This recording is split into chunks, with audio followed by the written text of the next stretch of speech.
You're looking for an Adirondack chair? You have a nice porch or a beautiful terrace with a view to the lake or fireplace. You're looking for something adequate, but you cannot find something appropriate that fits to your ideas of relaxed sitting and of quality of craftsmanship? In this case, you should continue watching, because in this video I will show you how to build this high quality Adirondack chairs. The design is relaxing and great in all matters of ergonomy. You can spend the whole evening in it, even without a cushion, without feeling uncomfortable. And the build quality is something that is literally in your own hands. But no worries, even if you're a first-time builder, it's doable and it is even great fun, especially when you can enjoy a very long-lasting piece of nature that you brought into shape with your own hands. I will show you the build in 6 steps. Within each step I will explain what are the important details you need to care about. The best thing, you do not need to have a big workshop.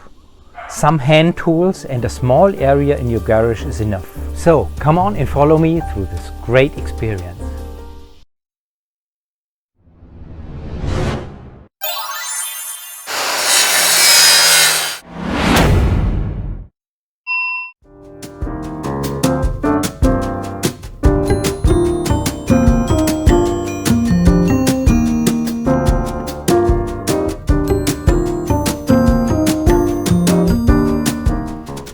So now we are here and we are going to make it happen.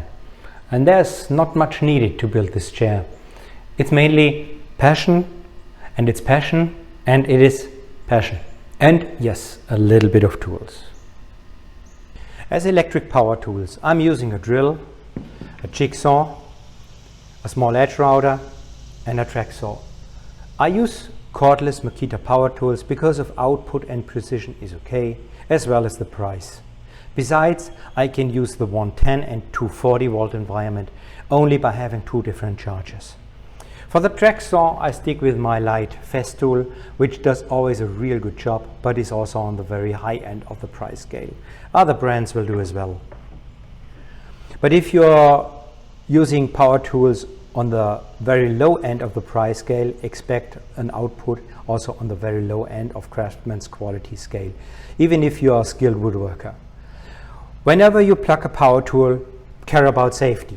Watch your hands both on the tools and the workpiece properly fixed on the table. Your body away from the tool and the workpiece. The hand tool mainly depend on your private taste. I'm using a high quality measurement tool, a good hand saw, a Japan saw. The rest of my tools is pretty much state of the art. For surface treatment, I'm using a grinding paper and do it manually at the moment. As glue, I'm using the Titebond 3, but glue is probably also a kind of religion. And this small spot of the garage is enough to build the chair. Let me talk about the plans to build the chair with. You can choose to draw your own plans, but I would not recommend that. The Adirondack chair was invented and even patented in 1903 to 1905 by Thomas Lee and Harry Bennell. At that time and after that, a lot of trial and error and improvements went into the design. In these days, the design is close to perfection, and there are many really good free or cheap plans to be found in the internet.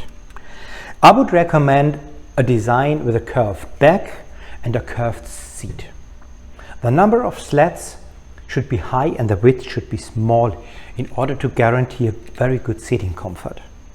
Yes, that means a lot of more work, but it's worth it and you won't regret it. As you can imagine, I personally like the design I've chosen the most. If you like to use exactly that design for your build, go on my website and download the plans for it. But please be patient, I will need to have some time to put it there. I will link the details for the download below. And if you like this video, don't forget to subscribe and hit the bell. The chair I'm building with you is the 5th of its kind in my shop.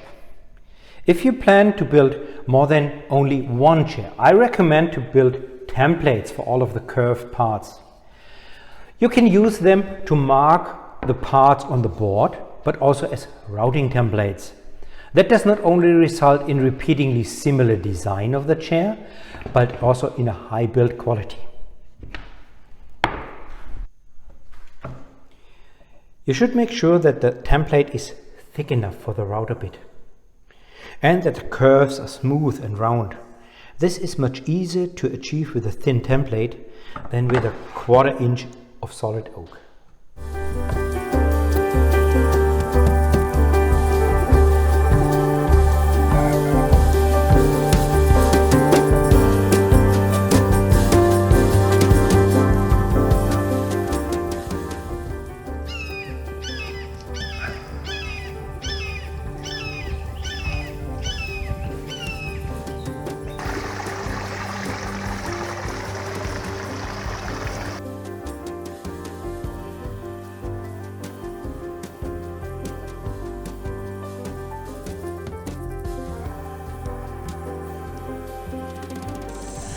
Next on the list is getting the right kind of wood. But no worries, I will not cut this tree with you. For outside furniture, it's important to have a wood with a high resistancy to weather condition, means a high content of tannin. The classic Adirondack chair is made out of red cedar. But please take also local availability of wood in your area into account. The work, passion and valuable time that you will put into the build is something really special. In order to make your chair something really unique, I would recommend to use a good and long-lasting wood, even if its price is a little bit higher. For my builds, my favorite were red cedar, red and white oak. And finally, my winner was white oak.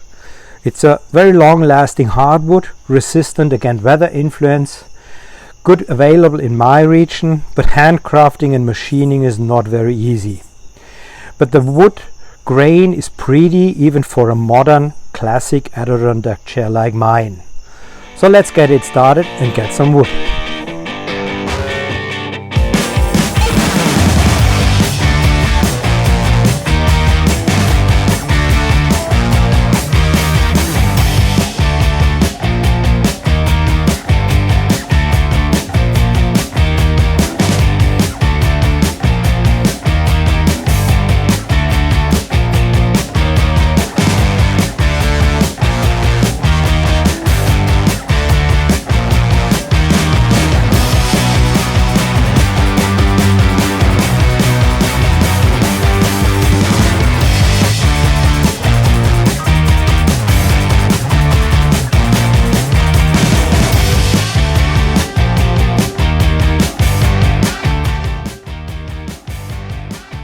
When choosing your boards, it's a good idea to avoid boards with bigger branch holes, bigger worm holes or cracks.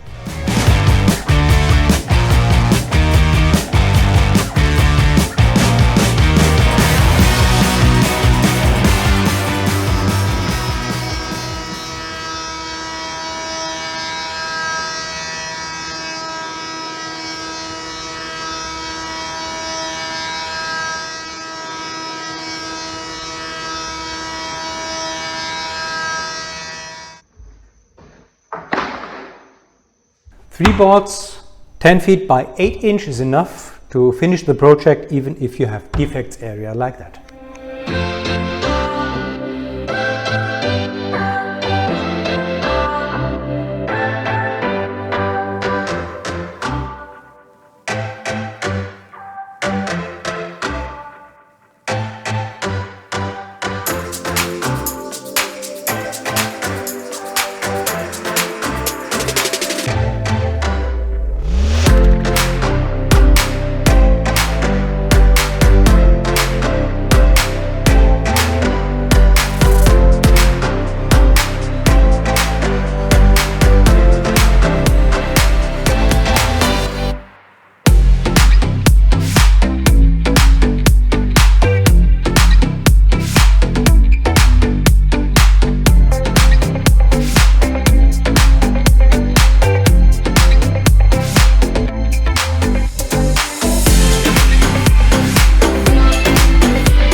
So the pre-cut is done.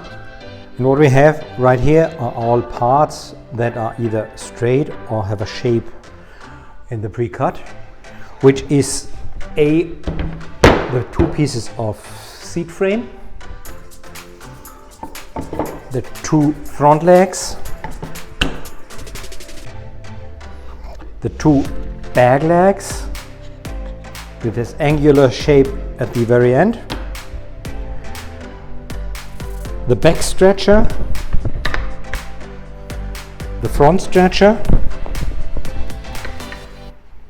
the back frame, the lower and the upper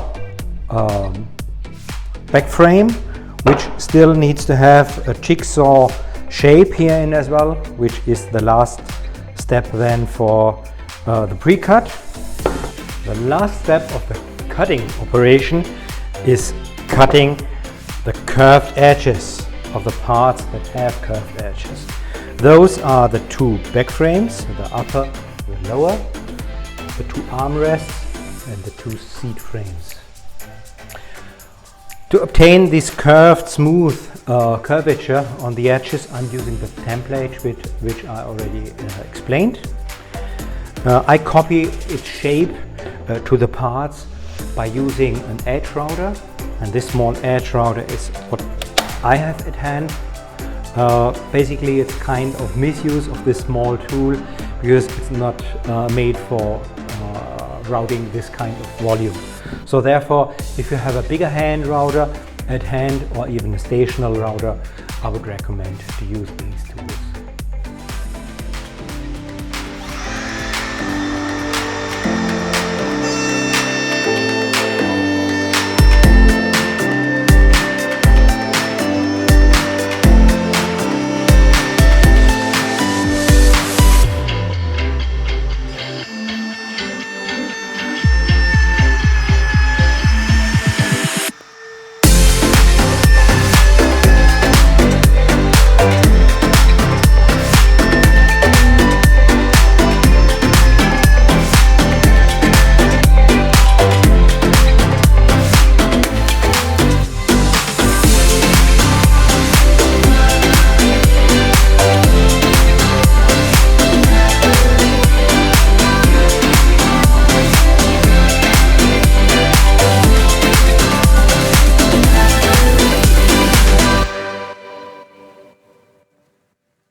The last phase of the cutting is the routing operation, like I already explained.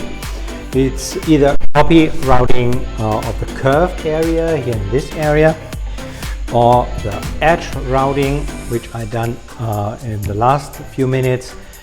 It produces a lot of dust and chips, so it's recommended either to wear a mask, or if you have a vacuum system in your shop, it's even better. Edge routing is not recommended to have them at each and every part and every board. For example, here the rear board is really nice to have them edge routed in the rear area. In the front area, the board needs to produce a knot together with the slats, with the back slats. So therefore, the board needs to stay angular like that.